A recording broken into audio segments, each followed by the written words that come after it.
Steve, thanks for spending a bit of time with us. Always love talking to Williams team managers because, well, I used to be team manager, 91, 92, won the World Championship.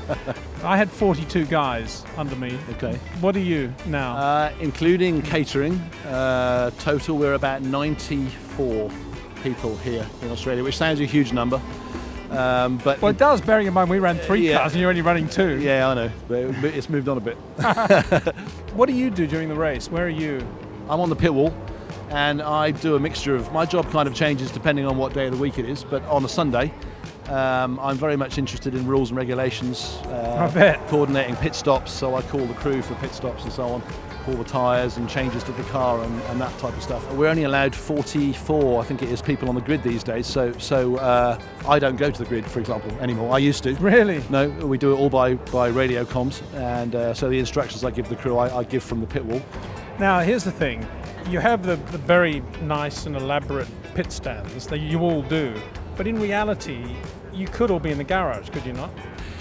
You're right in a lot of cases, and in fact, if you take that to its ultimate conclusion, do you actually need them in the garage? Could they be back at the factory? But if it's not on TV, you have to be in the pit lane looking at it. So there's still a kind of an old-fashioned element of having to be there to see exactly what's going on, to be able to give instant instruction. I'm bedazzled by the pit stop practice you do, and I presume that's as regimented in terms of when you do it and how you do it as everything else in the weekend. Yeah, the pit stops and the fitness of the guys is a massive thing now. You know, in your time and in my time beginning, nobody ever really considered the fitness of a mechanic when you employed him.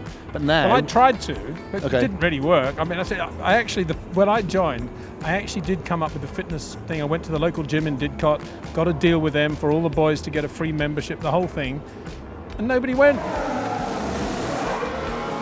I'm interested to know how many sets of clothing do the boys have? The numbers are incredible. We have, I just tell you, and the one that shocks me always is shoes. Because we have the training shoes, but for a season we get through 500 pairs of shoes because a pair of shoes wears out quite quickly. As soon as we do a wet race, they get trashed. So a mechanic will go through 4 pairs of shoes just at races per year.